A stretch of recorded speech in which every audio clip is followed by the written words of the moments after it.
Ողջույն, այսօր քաղաքական նորություններից զատ խոսելու եմ նաև մի շատ հետաքրքիր թեմայի մասին։ Ինչպես տարբերակել քաղաքական գործիչը իշխանության է ձգտում հանուն երկրի, թե հանուն իր սեփական ամբիցիաների և բարեկեցության։ Սկսենք նորություններից։ Այսօր կայացավ ՀԱԿ արտահերթ համագումարը, որի ժամանակ հաստատվեց նախընտրական ծրագիրը, ինչպես նաև ընտրություններին մասնակցության ցուցակը։ ՀԱԿ վարչապետի թեկնածու Լևոն Զուրաբյանը իր խոսքում նշեց իրենց առաջնահերթությունները։ Առաջին տեղում նշվեց խաղաղությունը, ինքնիշխան խաղաղությունը, որը ըստ Զուրաբյանի Նիկոլ Փաշինյանը չի ապահովում, երկրորդը նրանց համար կարևոր է հիբրիդային պատերազմի բացառումը։ ՀԱԿ-ը նաև կարևորեց էներգետիկան, ջրային ռեսուրսների արդյունավետ կառավարումը, ճանապարհների ապաշրջափակումը, տեխնոլոգիական հեղափոխությունը, ինչպես նաև նախագահական խորհրդարանական համակարգին անցում կատարելը։ Ընդհանուր առմամբ ՀԱԿ-ի մոտեցումները և ներկայացրած ծրագիրը քաղաքական առումով բավականին գրագետ է, սակայն թե որքանով է այս պահին իրատեսական և իրագործելի,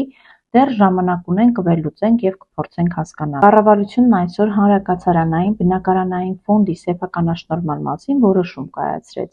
Սեփականաշնորհվեցին բազմաթիվ սենյակներ Երևանում և Աբովյանում այն մարդկանց կողմից, ովքեր բնակվում են այդ սենյակներում։ Կառավարությունն այսօր հավանության արժանացրեց հարկային օրենսգրքում փոփոխություն կատարելը, որով նախատեսվում է օրինապահ հարկ վճարողների համար գործող արտոնությունները ընդլայնել և բարելավել կիրառվող մեխանիզմները։ Նիկոլ Փաշինյանը նաև հայտարարեց, որ Երևանի Հաղթանակ թաղամասի 4-րդ գյուղի թաղամասի տների հետ կապված խնդիրը քաղաքական լուծում է պահանջում, քաղաքական որոշում։ Այս բոլոր որոշումները իրականում ողջունելի են, սակայն կարող ենք մենք սա դիտարկել նախընտրական փուլում, որպես իշխանությունների կողմից, այսպես ասած, շահագրգռող քաղաքացիներին իրենց ձայն տալու հակող գործողություններ։ Այո, իհարկե կարող ենք, իսկ մենք կարող ենք սա դիտարկել որպես ընտրակաշառք իշխանությունների կողմից։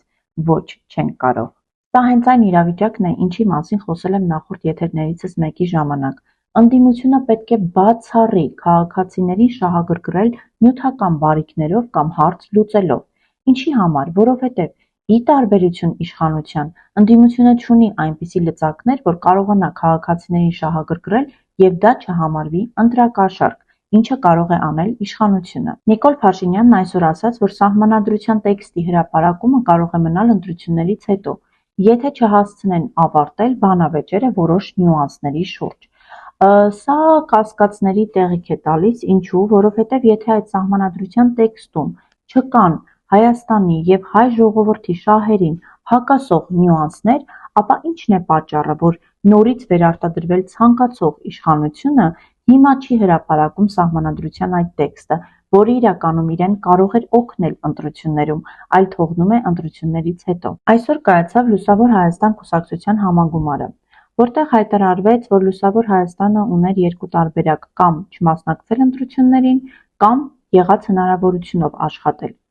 Էդմոն Մարուքյանը նաև հայտարարեց, որ իրենք չունեն վարչապետի թեկնածու, սակայն նախագահի պաշտոնում առաջարկում են Շիրակի թեմի առաջնորդ Սրբազան Միքայել Աջապահյանին։ Լուսավոր Հայաստանը նաև բավականին ազնիվ հայտարարեց, որ իրենց նպատակն է դերակատարում ունենալ խորհրդարանում։ Այլ կերպ ասած,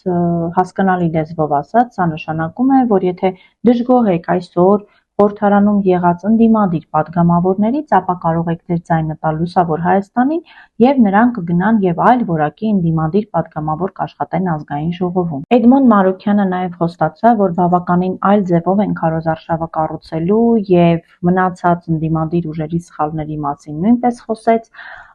Հետևենք և տեսնենք, թե ինչ նոր տեխնոլոգիաներ է առաջարկելու Էդմոն Մարուքյանը։ Հայաստան դաշինքը այսօր հանդիպում ունեցավ վանաձորցիների հետ։ Հայաստան դաշինքի առաջնորդ Ռոբերտ Քոչարյանը հայտարարեց, որ պետության համար ամենամեծ սպառնալիքը դա անհաջող առաջնորդն է՝ ստախոս, տգետ, խառնակիչ։ Իհարկե չեն կարող չհամաձայնել Քոչարյանի այս մտքի հետ,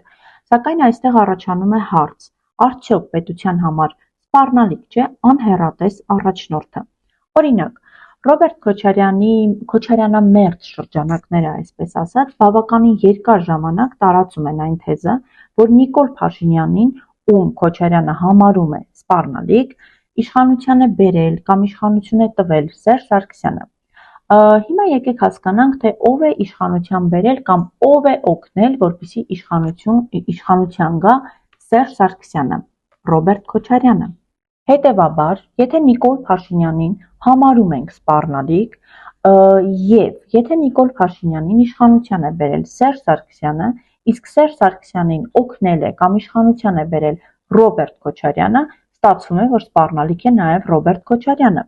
Եթե ավելի հետ գնանք եւ նայենք, որ Ռոբերտ Քոչարյանին էլ իշխանության է բերել Լևոն Տեր-Պետրոսյանը, ապա ստացվում է, որ սպառնալիք է նաև Լևոն Տեր-Պետրոսյանը։ Սակայն մենք այսօր այսքան սպառնալիքներ եւ այսպիսի աղետաբեր իրավիճակում չենք հայտնվի, եթե յուրաքանչյուր նախագահ, յուրաքանչյուր քաղաքական գործիչ, ով Հայաստանի Հանրապետության նախագահ էր դարձել ինչ-որ մի փուլում, իր ժամկետի ավարտից հետո գնար եւ իր տեղը զիջեր նոր սերնդի։ Այս մասով իդեպ Լևոն Տեր-Պետրոսյանի մոտեցումը ողջունելի է, վերջապես սերնդափոխություն է տեղի ունեցել։ Իդեպ Ռոբերտ Քոչարյանը փոխել է նաև հռետորաբանությունը, այլևս չի ասում կրելու ենք, հաշվի առնենք նաև այն, որ այդ կրելու ենք տրամաբանության մեջ է աշխատում Ուժեղ Հայաստանը եւ Սամվել Կարապետյանը, Ռոբերտ Քոչարյանը հարց է ուղղում ընտրողներին, ցիտում եմ, նա հարցնում է. Ամեն օրը մեծ կորուստ է Հայաստանի համար, բայց նրանց հեռացնելու սահմանադրական ճանապարհը մեր առջևում է, քիչ է մնացել, եւ ձեզ հետ միասին պետք է անենք սա։ Կարող ենք անել։ Իմ համեստ կարծիքով Հայաստան դաշինքը սպառել է իրեն 2021-ից հետո բազմաթիվ պարտությունների արդյունքում։ Խորհրդարանում իհարկե կարող է հայտնվել, սակայն Նիկոլ Փաշինյանին հեռացնելու մասով Հայաստան դաշինքի վրա կարծում եմ հույս չարժի դնել։ Մի հարց ընդդիմադիր ԶԼՄ-ներին, հարգելի գործընկերներ, իշխանական հայկական ժամանակայքում մենք չենք կարող գտնել որևէ լուր ընդդիմադիր կուսակցությունների մասին։ Օրինակ, այսօր երկու համագումար է եղել, երկու ընդդիմադիր ուժ համագումար են արել, սակայն հայկական ժամանակում չկա անգամ տեղեկություն այդ մասին։ Ինչու եք դուք լուսաբանում Նիկոլ Փաշինյանի ՔՊԱ-ականների յուրաքանչյուր միտք։ Ես չեմ խոսում պաշտոնական լրահոսի մասին, իմաստը։ Հիմա խոսեմ այն մասին, թե որ քաղաքական գործիչն է ուզում գալ իշխանության հանուն երկրի եւ որը հանուն իր սեփական շահերի։ Կան մի քանի կարևոր կետեր, որոնց պետք է ուշադրություն դարձնենք։ Առաջին, գործիչը, ով գալիս է հանուն երկրի, կարևորում է համակարգերը։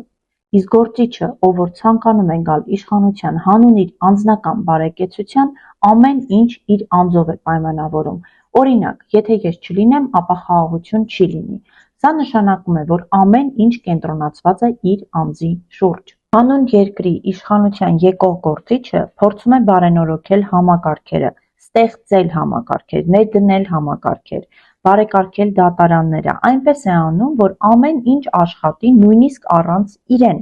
իսկ երկրորդ պարագայում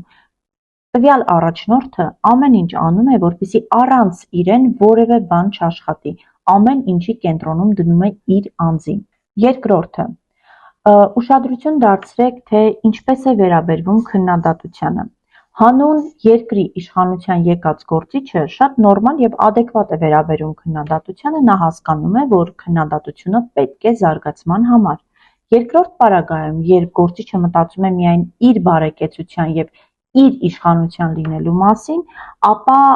նա սկսում է շատ սուր կերպով արձագանքել յուրաքանչյուր քննադատություն իր անձի հետ կապված ասոցացնում է պետության հետ եւ ինչ որ մի պահից սկսում է ինքն իրեն ասոցացնել պետության հետ, ինչը կործանարար է, քանի որ դա արդեն իշխանության յուրացում է։ Երրորդ գործոնը, հանուն երկրի իշխանության եկող գործիչը հավաքում է պրոֆեսիոնալների թիմ,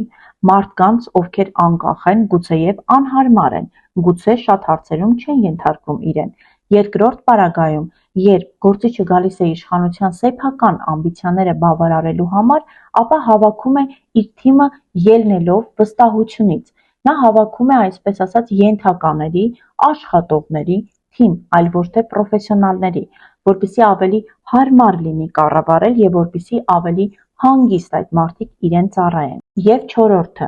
ուշադրություն դարձրեք, թե ինչպես է արտահայտվում տվյալ գործիչը մարդկանց մասին։ Հանուն երկրի իշխանության եկող գործիչը բոլոր մարդկանց, ամբողջ հասարակության մասին արտահայտվում է հարգանքով, նույնիսկ այն մարդկանց, ովքեր ատում են իրեն, նա նույն կերպ է խոսում թե այն մարդկանց մասին, ովքեր յուրային են, իր թիմակիցներն են, թե այն մարդկանց մասին, ովքեր իր ընդդիմախոսներն են։ Երկրորդ պարագայում, այսինքն այն պարագայում, երբ գործիչը գալիս է իշխանության հանուն իր անձի, մարդիկ իր համար ընդամենը ընտրազանգված են, մասսա, այսպես ասած, եւ ընտրություններից հետո իրեն ձայն տալուց հետո այդ մարդկանց մասին նա մոռանալու է ուղղակի։ Ընտրություն կատարելիս կարևոր է վերլուծել եւ հասկանալ, տվյալ ուժը ունակ է համակարգեր ներդնել եւ այդ համակարգերը աշխատացնել, թե ուղղակի առաջարկում է անձ, որին պետք է ուղղակի հավատալ եւ վստահել։ Տվյալ լիդերը կառուցող է, ով իրենից հետո թողնելու է պետություն, թե ուղղակի գալիս է իշխանության, որպեսզի ստրուկներ ունենա ու վրա կիշխի։